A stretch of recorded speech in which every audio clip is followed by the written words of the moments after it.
امریکہ ایران پہ اب سے کچھ دیر بعد حملہ کرنے والا تھا، اب ایسا نہیں ہو رہا۔ کس کی درخواست پر ایسا ہوا؟ دنیا بھر کی سٹاک مارکیٹس نے اس معاملے کو کل کیسے ریسپونڈ کیا تھا اور آج کیا کچھ ہوا ہے؟ کیا جنگ کے بادل اب منڈلا جو رہے تھے وہ ختم ہو چکے ہیں، چھٹ چکے ہیں؟ صورتحال ہے کیا؟ تمام چیزوں کا آج جائزہ لیں گے۔ درخواست کس کی تھی اس حوالے سے بھی بتائیں گے، ہمیں کیسے معلوم ہوا، صورتحال کیا ہے، کون چاہتا تھا کہ امریکہ جو ہے وہ ایران پہ نیا حملہ کرے، اور اب بات چیت کہاں تک پہنچی ہے؟ کیا پاکستان نے درخواست نہیں کی تھی کہ سیز فائر کو قائم رکھا جائے، اور پاکستان کی درخواست ماننے سے ڈونلڈ ٹرمپ نے کیا انکار کر دیا تھا؟ ان تمام چیزوں کا جائزہ لیں گے۔ گزشتہ روز ہمیں پتہ لگا کہ ڈونلڈ ٹرمپ حملہ کرنا چاہتے ہیں ایک مرتبہ پھر ایران کے اوپر، لیکن اس سے پہلے ہی وہ آثار نظر آنا شروع ہو گئے تھے کہ جو ہم نے کل کے ویلاگ میں بھی بتایا کہ آج یا کل یا آنے والے 3-4 دنوں کے اندر امریکہ نیا حملہ کر سکتا ہے۔ اسرائیل تیاری کر رہا ہے، امریکہ کو اکسا رہا ہے۔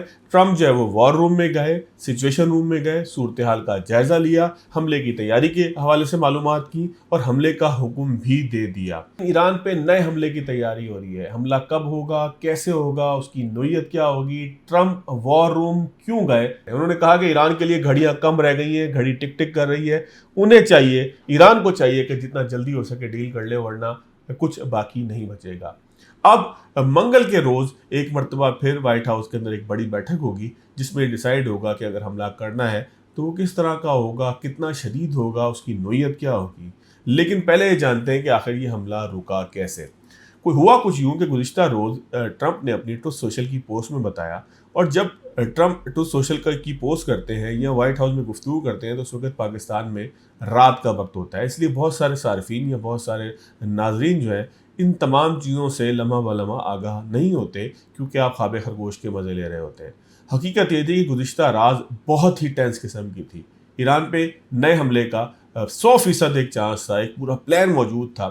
اسرائیل پوری طاقت کے ساتھ امریکہ کو یہ باور کر رہا تھا کہ پاکستان کی ثالثی ناکام ہو چکی ہے اور اسے ایران کے اوپر ایک ایسا فیصلہ کن حملہ کرنا چاہیے کہ جس کے بعد ایران کی کمر ٹوٹ جائے اور ایران ڈیل کے لیے تیار ہو جائے۔ ٹرمپ چاہتے ڈیل ہی ہیں، لیکن وہ یہ چاہتے ہیں کہ ڈیل ان کی شرائط پہ ہو اور ایران سرنڈر کر دے۔ بہرحال گزشتہ رات ٹرمپ نے ٹروتھ سوشل کے اوپر ہمیں بتایا کہ اسے 3 لوگوں کی کالز موصول ہوئی۔ قطر کے امیر کی کال موصول ہوئی، اسے جو ہے وہ درخواست موصول ہوئی جو سعودی عرب کی طرف سے تھی، انہیں درخواست موصول ہوئی جو متحدہ عرب امارات کی طرف سے ہوئی تھی۔ ان تینوں ممالک کے سربراہان کے نام لکھ کر ڈونلڈ ٹرمپ نے کہا کہ انہوں نے مجھے درخواست کی کہ آپ حملے کو مؤخر کر دیجئے، اور ہمیں لگتا ہے کہ بہت جلد ایران کے ساتھ ایک ایسی ڈیل ہو جائے گی جسے مدر آف آل ڈیل کہا جائے گا۔ اب ڈونلڈ ٹرمپ نے ہی آگے لکھا اس سے اگلے جملے کے اندر کہ جو ڈیل ہوگی اس میں ہم نیوکلیر فیسلٹی یا نیوکلیر جو ویپنز ہیں، جو ایٹمی ہتھیار ہیں، اس کے حوالے سے اپنی کسی تجویز سے پیچھے نہیں ہٹیں گے۔ یعنی کہ ٹرمپ نے بتا دیا کہ یہ میکسیمم جو معاملات ہیں وہ کہاں پر ہوں گے اور منیمم کیا ہوں گے، یعنی کہ ہم ایٹم بم کے حوالے سے کسی بھی معاملے کے حوالے کے اوپر جو ہے وہ کمپرومائز نہیں کریں گے۔ انہوں نے لکھا کہ یہ اتحادیوں کی درخواست تھی، لہٰذا میں نے اس کو ایکسیپٹ کیا ہے، اور اس درخواست کے اوپر اب ہم ایران کے اوپر حملہ نہیں کر رہے۔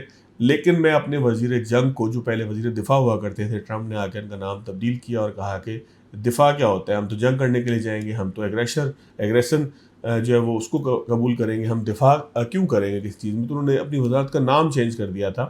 جو وزیر جنگ ہیں ان کو بھی کہا گیا کہ آپ جو ہے وہ حملہ نہ کیجیے ایران کے اوپر، اور اس وقت تک تیاری اپنی مکمل رکھیے کہ جب تک ایران کوئی ڈیل نہیں کر لیتا، ورنہ موقع لگا تو میں آپ کو بتاؤں گا اور آپ نے چٹکیوں میں جا کے حملہ کر دینا ہے۔ اس کے بعد فاکس نیوز کا ایک ہم نے کلپ دیکھا کہ ٹرمپ سے سوال پوچھا گیا کہ آخر انہوں نے ٹروتھ سوشل کی پوسٹ میں جو جنگ روکنے کا یا فی الحال جنگ کا ارادہ یا نئے حملوں کا ارادہ ملتوی کیا ہے، اس کے پیچھے سبب کیا تھی، اس سے آگے کی بات کیا ہے؟ تو ٹرمپ نے وہی ساری بات دہرائی جو میں نے اب سے کچھ دیر پہلے آپ کو بتائی کہ ٹرمپ نے کہا کہ جی مجھے ان 3 معزز ملکوں کے سربراہان کا جو ہے وہ پیغام ملا کہ آپ جنگ نہ کیجیے، ہم ڈیل کی طرف جا سکتے ہیں، بہت جلد ڈیل ہونے والی ہے، اور میں نے بھی انہیں بتا دیا کہ نیوکلیر کے علاوہ جو ڈیل ہوگی وہ ہمیں قابل قبول نہیں ہوگی۔ اب مسئلہ اس وقت یہ ہے کہ بہت سے ذرائع ہمیں یہ بتاتے ہیں کہ جو خبر ہے اصل میں بنیادی طور پر کہ اسرائیل کی پوری خواہش تھی کہ ایک مرتبہ پھر جو ہے وہ حملہ کیا جائے، ایک مرتبہ پھر ایران کی طرف آیا جائے، لیکن ڈونلڈ ٹرمپ کو مشرق وسطیٰ کے 3 بڑے ممالک نے درخواست کی، جنہوں نے پاکستان کے ساتھ بھی کوارڈینیشن کی. امیر قطر نے پاکستان کو بھی 2 مرتبہ وزیر اعظم پاکستان کو کال کی اور ان کے ساتھ بھی کوارڈینیشن ہوئی. تمام معاملات کے حوالے سے جانا گیا کہ محسن نقوی کیا پیغام لے کے گئے ہیں، ان کو جواب کیا ملا ہے. پھر مسعود پزشکیان جو ایران کے صدر ہیں، ان کا بھی ایک ٹویٹ آیا کہ جس میں انہوں نے کہا کہ کسی معاہدے کو جو ہے وہ سیز فائر کے معاہدے کو یا کسی بھی قسم کے معاہدے کو ہتھیار ڈالنا نہ سمجھا جائے.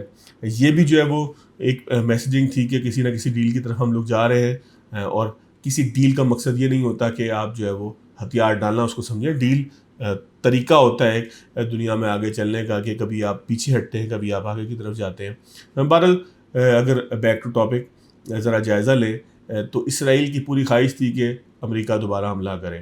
اسرائیل اکسا رہا تھا، لیکن خطے کے اندر خاص طور پہ مشرق وسطیٰ میں ایک بہت بڑی ایکٹیویٹی ہے جسے مسلمان حج کے نام سے جانتے ہیں، جس میں لاکھوں لوگ اس وقت مکہ میں موجود ہیں جنہوں نے حج کرنا ہے. 2-3 دن بعد حج کی جو ایک فریضہ ہے وہ انجام دینا ہے.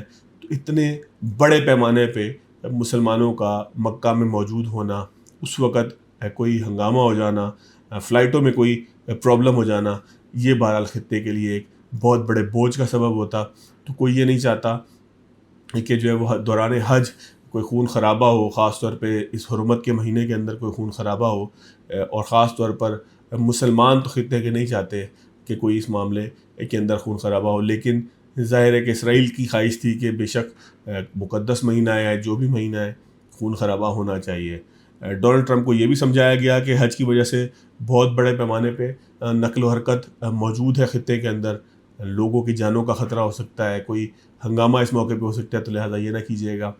پھر یہ بھی سمجھایا گیا، جو خود اسرائیل کا میڈیا میں بتاتا ہے، کہ براہ راست نقصان حملے کا مسلمانوں کو، مشرق وسطیٰ کے جو ممالک ہیں ان کو ہوتا ہے، لہٰذا براہ راست نقصان جن ممالک کو ہے ان کی بات کو مانا جائے اور کوئی ایسا کام نہ کیا جائے کہ خطہ ایک نئی جنگ کی طرف چلے جائے.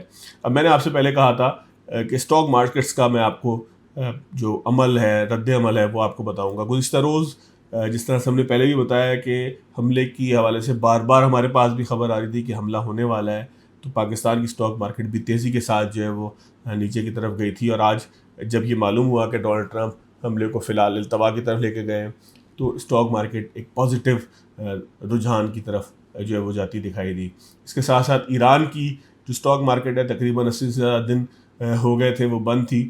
آج تہران کی اسٹاک مارکیٹ بھی جو ہے وہ کھول دی گئی ہے، جس کا مطلب یہ ہے کہ چیزیں آہستہ آہستہ کر کے ٹھیک ہونے کی طرف جا رہی ہیں.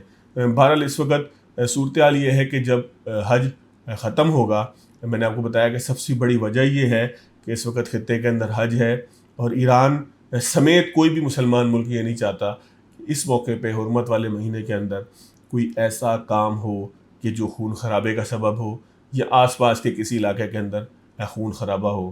لیکن بہرحال اس میں بھی کوئی شک نہیں ہے کہ ایسے فتنہ پرور لوگ موجود ہیں، ایسے ممالک موجود ہیں جو اس موقع پہ امریکہ کو اکساتے رہے کہ یہی موقع ہے کہ جب حملہ کیا جائے. لیکن ڈونلڈ ٹرمپ نے سمجھداری کا ثبوت دیا اور کسی ایسے حملے سے باز رہے. اس سے آگے ایک چیز جو ہمیں سمجھنی ہوگی، جس کے اوپر پھر تفصیل سے بھی کسی وقت بات کریں گے، وہ یہ ہے کہ اگر جنگ ہوتی ہے تو کیا خطہ بہت جلد جو ہے وہ کام پیس کی طرف چلا جائے گا، یعنی کہ جنگ کے بعد امن کا ایک دور شروع ہوگا، یا جس طریقے سے افغانستان پہ امریکی حملے کے بعد آج تک معاملات سنبھل نہیں سکے، پاکستان میں دہشت گردی کے واقعات ہوتے ہیں، اس طریقے سے کوئی بہت خطرناک قسم کی صورتحال ہو سکتی ہے. اس پہ ضرور کسی وقت بات کریں گے، لیکن آج اتنا ہی کہ اس وقت صورتحال نسبتاً کنٹرول میں نظر آتی ہے. خطے میں جو جنگ کے بادل منڈلا رہے تھے وہ اس وقت کسی امن کا پیغام دیتے ہوئے دکھائی دے رہے ہیں.